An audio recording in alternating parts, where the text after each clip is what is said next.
Now, if you guys love the NFL, then you need to subscribe. We've got videos coming out every single day around the NFL, and on most days, not quite all of them, but almost all of them, multiple videos a day on the NFL. So if you haven't already, hit that big red button and subscribe. From Tristan Brown, who is the worst head coach in the league, I, for one, hope that I am wrong on this one. David Culley of the Baltimore Ravens, formerly now the Houston Texans head coach, was the passing game coordinator for an offense that did not have good coordination of its passing game. So I think David Culley is the worst head coach in the NFL. All right, from Burn Spade, shout out y'all. Across the NFL, top 5 undrafted free agents who could be a surprise to make the final 53. Okay, so we have done my top undrafted free agency list. I'm not going to go 1 through 5 here, but I will mention 5 that I like. I am a big believer in Ardarius Washington. I will always put him on this list now with the Ravens out of TCU. I'm going to go David Moore out of Grambling State, who I think could potentially maybe beat out Deontay Brown at guard for the Panthers. Give me Cade Johnson, receiver, or Tamorrion Terry, both for the Seahawks, both receivers. I'm going to go Charles Snowden for the Bears as an edge rusher. And I'm going to speak this one into existence here. Give me Elijah Griffin, Warren G's kid, out of USC, now a member of the Buffalo Bills. A super chat from a Broncos fan here, and Mark Langley. Is Aaron Rodgers going to be traded? Maybe. I think there is a very real possibility. Once we get to June 1st, the contract becomes more easily tradable. So I think there is a real possibility that Rodgers gets dealt. And if he does, I think Denver is one of the obvious contenders to go get him with what they have on the roster and what they need, namely the quarterback position. From Shanav, all right, here's my Aaron Rodgers trade proposal. 3 first-round picks. Good start there, Shanav. Teddy Bridgewater, Michael Ojemudia, Lloyd Cushenberry, and Albert O. I like it. I like throwing in some players there. Albert O is a good piece. Ojemudia is a good player to throw in with the depth the Broncos have at cornerback, so I like that one. Cushenberry was not great this past year. If the Packers were to accept that, however, I would be all over it. That would be a still pretty decent offer for Green Bay and would get you a fantastic player and a franchise quarterback. So Denver should say yes. We'll see if Green Bay would, though, however. All right, from Red Riding Hoods, will Patrick Mahomes win his second MVP this year? I think it's possible. Every year that Mahomes is healthy, he's going to be in the MVP discussion. I do wonder if at some point, you can go to like LeBron, for example, in the NBA. Like if we just determine who has the most value, it should be Mahomes every year. But that is not how the NFL hands out that award. Now, last year, I think it really truly was Aaron Rodgers. He outplayed Mahomes, who also had some minor injury stuff there. But from a MVP award perspective, it often goes to a great player on a great team who also exceeded the expectations around him at least a little bit. This is like this is the expectation for Mahomes. Nearly 40 touchdowns, low interceptions, all of those things. So I think, yes, Mahomes is certainly among the front runners here to win that MVP award. I don't know if he is a lock by any stretch, but I think he's one of the best bets out there. So betting odds-wise, these are the top 3 guys right now on the odds. Patrick Mahomes, Josh Allen, Aaron Rodgers, or you can type in O for other. Who do you think wins the award? Type PM for Mahomes, AR for Aaron Rodgers, JA for Josh Allen. Get your votes in right now in the comments section. He asks the top 5 offensive line right now. So I do like Cleveland up there. Maybe they're 1, maybe they're not, but I think Cleveland's definitely up there. I think the Patriots are up there for sure. I think the Tampa Bay Buccaneers are up there. I feel if Eric Fisher's healthy, put the Colts in that conversation. I like the Saints in there. Casey's made a lot of moves on the offensive line. I think Kansas City, Dallas, a healthy Philadelphia offensive line, maybe Baltimore.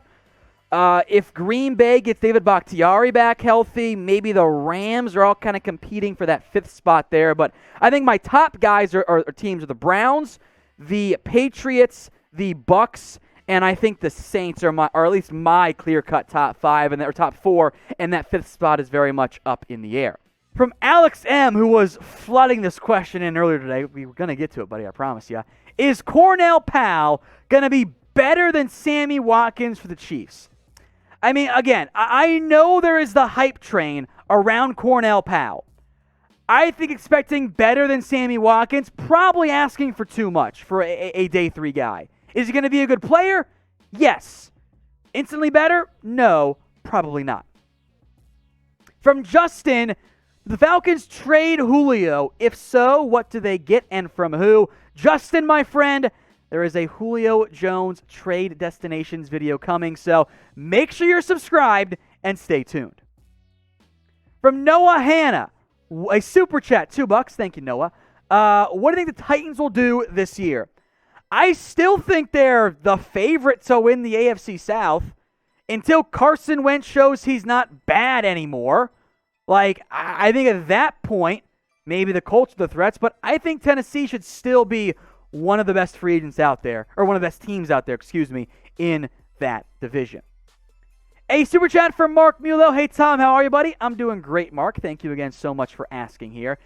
Given the remaining prominent free agents, including Richard Sherman, do you believe any of them retire if not re-signed? So, I think your retirement threats, Mitchell Schwartz due to injury. Justin Houston is getting up there in age. Other old guys, does DeMar Dotson count? I think Everson Griffin wants to keep playing, but he is old. I think the biggest name is Larry Fitzgerald. That's the route I think will end up retiring first and foremost in the NFL. From Mariners fans, should the Seahawks trade Trey Flowers for a pick or a defensive tackle? If you can do it, heck yeah. I think that Trey Flowers is not that good. If you can get a day 3 pick for him, I'm doing it right now. I also, in the end, don't really think that Trey Flowers has much value. So because of that, I'd say probably not in the end. But I try it for sure. Alexander Garcia, is there a specific game that Hurts has to win to be considered a franchise quarterback, or does he need to have a winning record? I mean, winning record would help there, but it's not one specific game here. I think in general, he has to show that he is better. That might not be done by winning a bunch of games. Maybe the defense is bad or there are injuries or whatever, but he's got to show growth as a passer. If that happens, in theory, then they won't be drafting in quarterback range at that point. All right, from Joey, pro comps for Micah Parsons, Kelvin Joseph, all the rookies. Okay, we're not going to go to all of them. I think you're hoping for starting caliber guys out of those in the end. Same with Josh Ball, the Marshall offensive tackle. And you want to see Micah Parsons in the Von Miller role. He cannot be a pure pass rusher for you. If you're drafting Micah Parsons as an edge rusher only, which is what Von Miller is, I don't know what you were doing with that pick. Take a pure pass rusher. If you want to use Micah Parsons as a part-time blitzer, okay, I'm down with it. That's probably more of the, Bruce Irvin, KJ Wright role from Seahawks defenses in years past. But as a pure edge in Von Miller, not a good route to go. Again, folks, we got videos coming at you guys every single day. NFL, NBA, and more. So if you want all the latest sports news here on YouTube and having some fun along the way, hit that big red button and subscribe. From Mark Pryor, if Russell Wilson, Aaron Donald, Julio Jones, and Harrison Smith all retired today, how many of them would be Hall of Famers? So Wilson's in.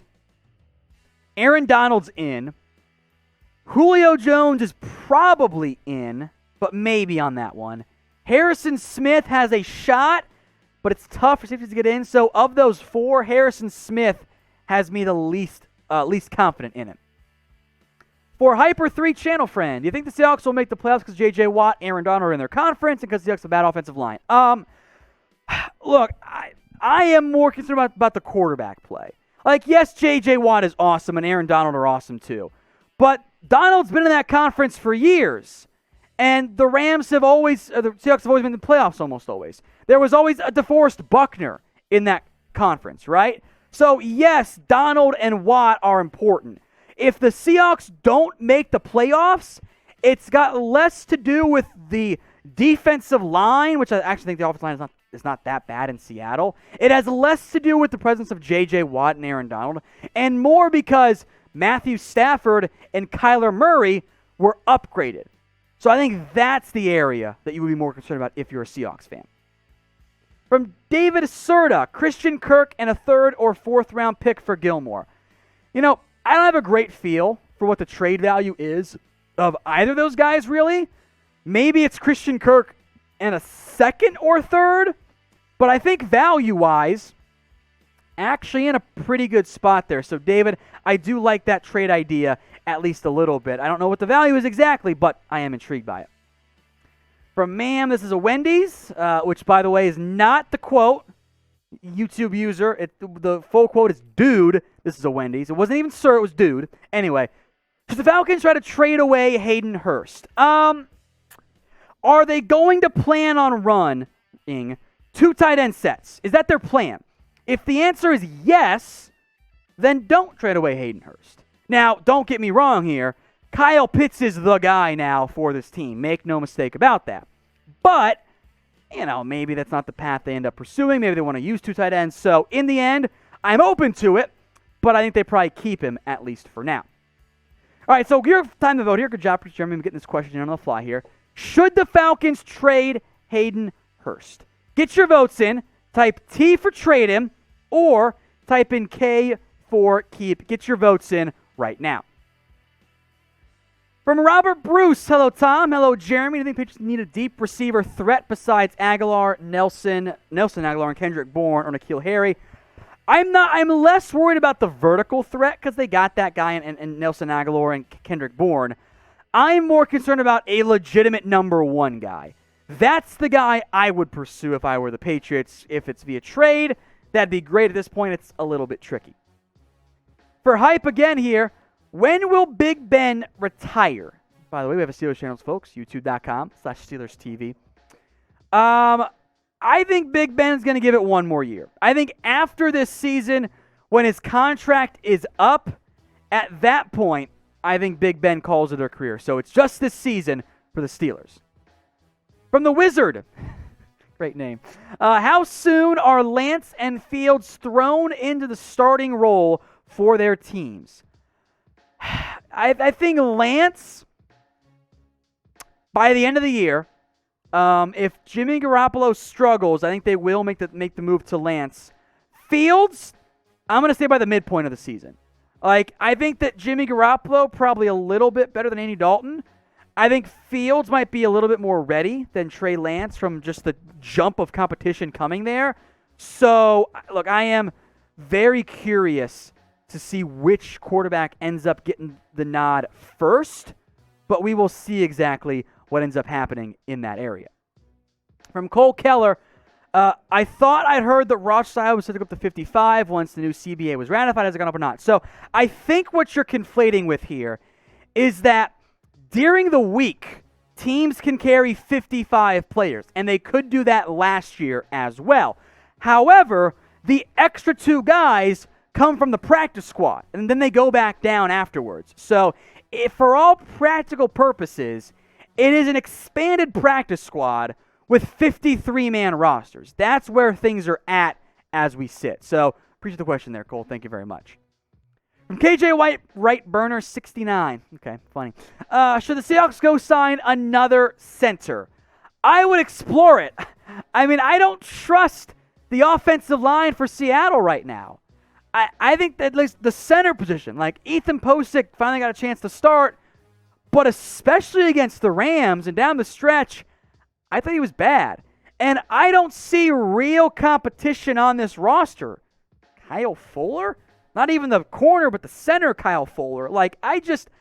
I don't think the guy is there. So, look, I would pick up the phone. I'd be like, hey, I'm a little bit surprised that, maybe a Joe Looney or, on the Chiefs kid, forgot his name, but the former Chiefs center. I don't know why those guys haven't been signed yet. And I would bring them in. Oh, Austin Ryder, that's his name, Austin Ryder. I would bring in one of those guys if I were Seattle. So get your votes in for me. Does Seattle need another center option? Get your votes in for me. Type in Y for yes or type in N for no. All right, from Logan Davies, what do you think about the Browns? I think they're heading in the right direction. I believe in them, which is a very weird thing to say out loud. I was a year early on the hype train for them, but I think Cleveland's a good football team. And this is not your dad's Cleveland Browns. I think they're actually going to be good again this year, and I think for quite a while on top of that.